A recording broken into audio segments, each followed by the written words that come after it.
Cordial saludo, mi nombre es Sandra Rodríguez y el día de hoy les voy a hablar sobre los retos y desafíos para una educación inclusiva. Vamos a iniciar con el primer tópico, que es el derecho a la educación.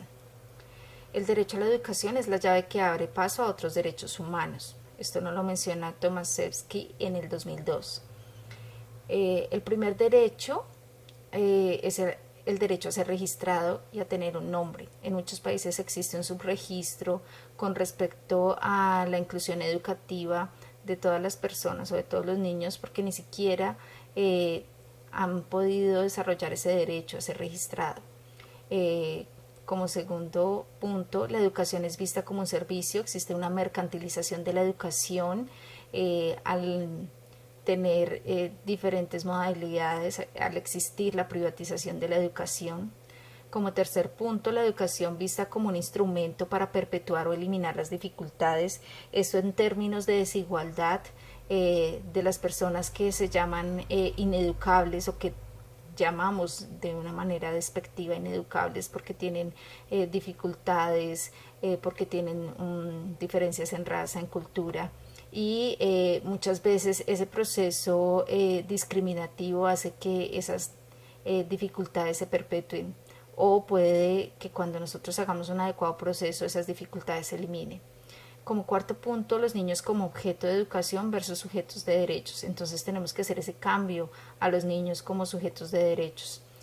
Como quinto punto, el enfoque de género, que es muy importante abordar, teniendo en cuenta que ese enfoque hace que muchas veces nosotros limitemos las funciones de acuerdo al género, niño o niña, y no teniendo en cuenta las capacidades y las habilidades que se puede desarrollar independientemente del género que tenga la persona. Como segundo punto, la política pública versus la política educativa. Cuando hablamos de política pública, hablamos de un vínculo entre el Estado y la sociedad, la hegemonía versus la dominación. ¿Qué quiere decir esto? La hegemonía hace referencia a la capacidad de dirigir en un consenso. En cambio, la dominación es una imposición. Entonces hablamos de lo político, de lo público de esa política, y es el nada sobre nosotros sin nosotros, que es una frase que utilizan mucho las personas con discapacidad. Es decir, nosotros no podemos hacer las leyes o las políticas sin la participación de la sociedad civil. Hablamos de la gobernabilidad en términos de toma de decisiones, del dirigir, de que exista una sociedad política versus una sociedad civil, en términos de la función pública como la satisfacción de las necesidades y las demandas de la sociedad a través de acciones públicas, de la administración pública en ese proceso adecuado que se debería llevar, y no desde la tercerización y desde la privatización o desde la operación con agentes e instituciones privadas. Tenemos que ir hacia dónde, hacia una transformación educativa, y para realizar esa transformación educativa que necesitamos mejorar las condiciones laborales de los docentes, brindar un estatus a la carrera docente, porque se ve como una carrera que no tiene soporte como la última opción, y no es así. Debe dársele un estatus para que más personas quieran formarse como docentes, pero también que exista una mejora en esa formación docente, donde exista capacitación adecuada, no solo en la pedagogía, sino en procesos inclusivos.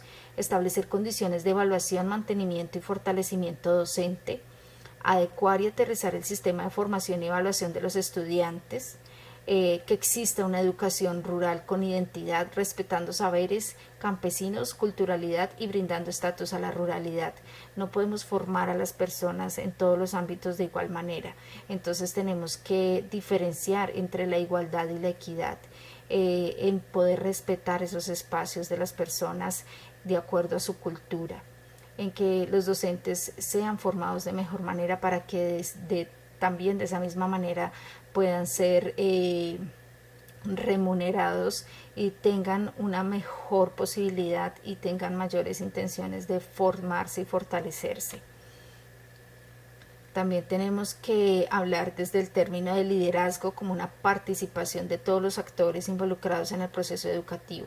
Entonces, la formación no solamente es del docente, no solamente es del estudiante, sino también de los padres, de los directivos. Exista una formación de líderes, que exista una incorporación de las TICs a la educación, no solamente en términos de dotación, sino también de apropiación por parte del docente a esas tecnologías de la información y la comunicación, que la extensión de la jornada escolar no solo sea eso, ese proceso de la jornada escolar como extensiva en términos de tiempo, sino de calidad, en términos de fortalecer otras áreas, que exista una gamificación educativa que realmente genere un impacto y exista una diferenciación de los entornos urbano y rural, porque no podemos atender esos dos entornos de la misma manera, existen unas diferencias y tenemos que generar ese respeto por la ruralidad.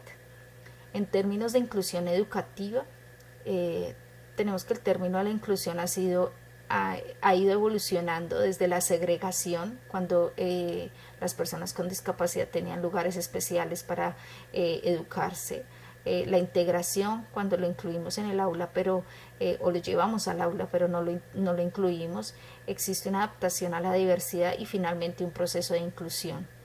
Se han desarrollado prácticas de normalización en las cuales nosotros buscamos normalizar lo que vemos como discapacidad, no entendiéndolo desde el área biopsicosocial, desde el área del contexto, sino más desde el área solamente biológica.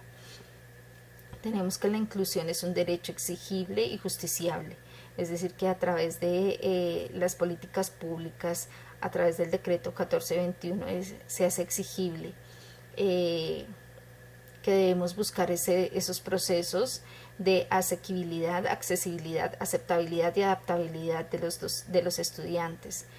El proceso de igualdad versus de equidad. No podemos hablar de igualdad cuando no tenemos las mismas condiciones. Debemos de hablar de equidad, de equiparación de oportunidades. La equiparación de oportunidades es ese proceso en el cual yo como docente o las personas o los pares educativos brindan esas oportunidades para que esa persona pueda desarrollar esos procesos de aprendizaje.